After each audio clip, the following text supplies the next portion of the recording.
Olá, caros alunos e professores. Aqui é Antônio Carlos, professor da Rede Estadual de Educação do Estado de Minas Gerais. E nesse vídeo vamos falar um pouco sobre os conteúdos apresentados no volume 3 do Plano de Estudo Tutorado para a primeira semana do primeiro ano do ensino médio.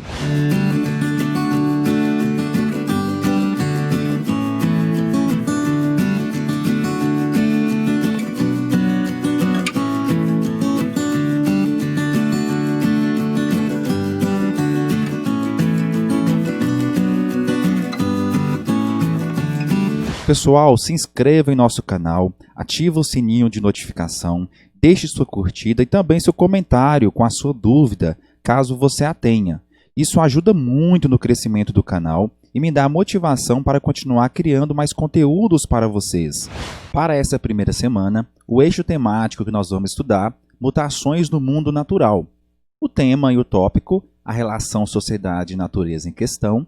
Dentre as habilidades que vocês, alunos, irão conseguir concretizar com esta aula, está avaliar os acordos e controles da gestão ambiental da água, analisar as políticas públicas em nível nacional e internacional para o resguardo do patrimônio ambiental. Os conteúdos relacionados serão águas subterrâneas, aquífero Guarani, poluição dos recursos hídricos, populações ribeirinhas. Só lembrando também que nós temos habilidades e conteúdos interdisciplinares nesta aula, com competências específicas da área das ciências humanas, de acordo com a BNCC. Isso levará vocês a contextualizar, analisar e avaliar criticamente as relações das sociedades com a natureza, bem como também os impactos econômicos e socioambientais, com vistas à proposição de soluções que respeitem e promovam a consciência e a ética socioambiental, bem como o consumo responsável no âmbito local, regional, nacional e global. O tema da nossa aula será a degradação dos recursos naturais.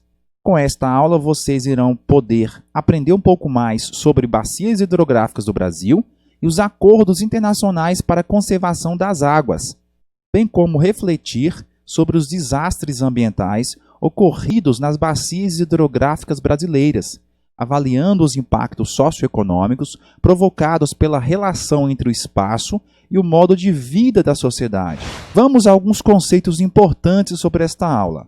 Primeiro, nós precisamos saber que o território brasileiro é muito privilegiado por possuir uma densa rede hidrográfica beneficiada pelo elevado índice pluviométrico.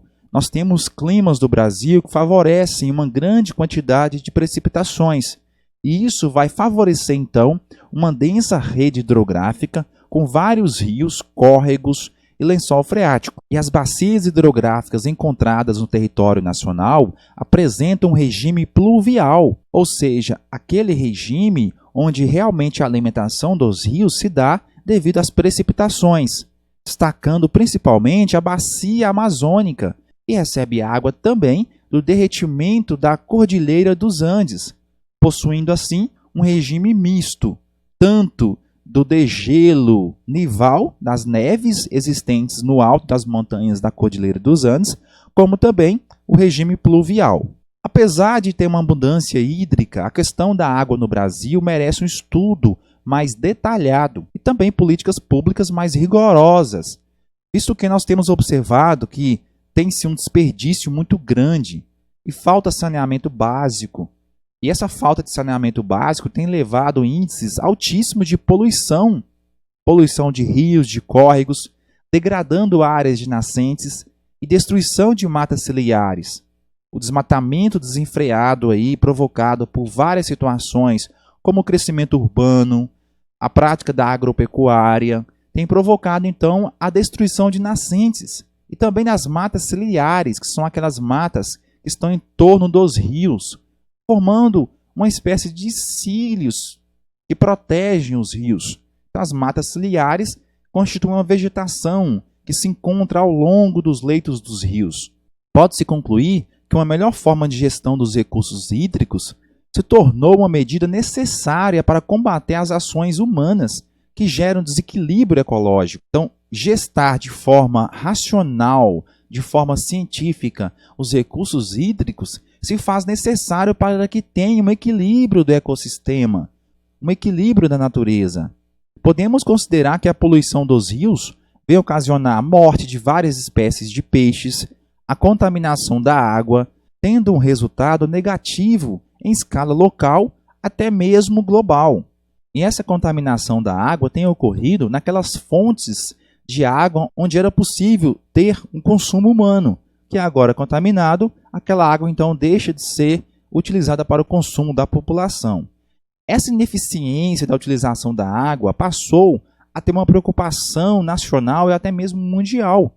E atualmente nós temos aí várias legislações e organizações internacionais que buscam o desenvolvimento sustentável desse recurso tão importante e essencial para a vida humana no planeta Terra. Discutir, compreender as práticas que sustentam, então, o equilíbrio entre as apropriações dos recursos hídricos, que não levam grandes impactos socioambientais, mas que propiciam a existência da vida no planeta Terra e o desenvolvimento humano, que há a grande incógnita desses organismos internacionais para que possam, então, efetivamente trazer um equilíbrio ambiental. Nós temos que traçar um caminho para que a ação do homem, a ação antrópica, venha promover realmente a sustentabilidade diante de várias e delicadas situações que temos, decorrentes da poluição hídrica e do desperdício de água. Porém, nós sabemos também que avaliar o aumento na utilização das águas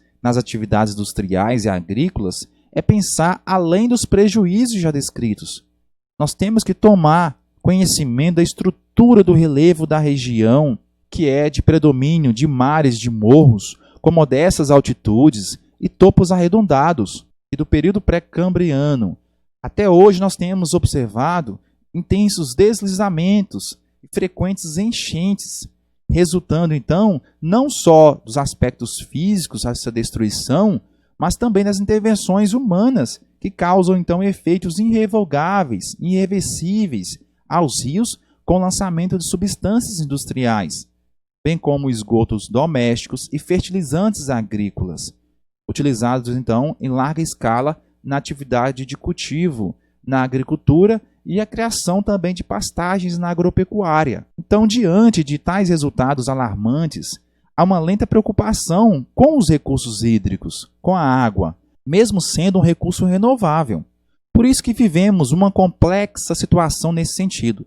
Pensar as nossas riquezas apenas como um grande reservatório de água subterrânea, por exemplo, o aquífero Guarani, e também os nossos prejuízos com as enchentes e poluição dos rios, nos permite então ter uma ação cotidiana tem levado a atitudes do homem contrários à preservação desse recurso tão importante para a vida, inclusive para garantir às gerações futuras a disponibilidade desse recurso. Vamos agora falar um pouquinho sobre águas subterrâneas. As águas subterrâneas são as águas existentes lá no lençol freático e nós temos aqui no Brasil o aquífero Guarani, que é a maior reserva de água doce subterrânea transfronteiriço do mundo, localizado em 8 estados brasileiros, e é uma riqueza que está sendo ameaçada pelos impactos ambientais causados pelo homem. Então, essa extensa área de acúmulo de água tem sido comprometida então pela ação antrópica. Os aquíferos estão localizados em camadas de rochas sedimentares e podem ser compreendidos em linhas gerais como reservatórios de água subterrânea em estado líquido, podendo ser classificado em livres ou confinados. Nós temos aí os aquíferos livres e os aquíferos confinados. Na atualidade, usamos mais de 60% de águas de origem desses aquíferos e das águas subterrâneas. Podemos perceber que o território brasileiro ele é presenteado por apresentar alta capacidade de armazenamento de água, através então desse aquífero Guarani na região sul, Alter do Chão, localizado na região norte, dentre outros de menores extensões, localizados também no território nacional. Um pouco agora sobre as populações ribeirinhas, que são aquelas populações que vivem ao longo do leito dos rios. O crescimento urbano acelerou o grande consumo de água em suas diferentes demandas.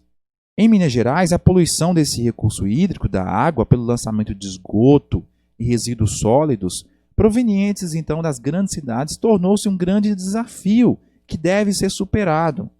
E vale lembrar, caro aluno, que o despejo de metais pesados provocado pelas grandes indústrias tem contaminado em larga escala os rios e os lençóis freáticos.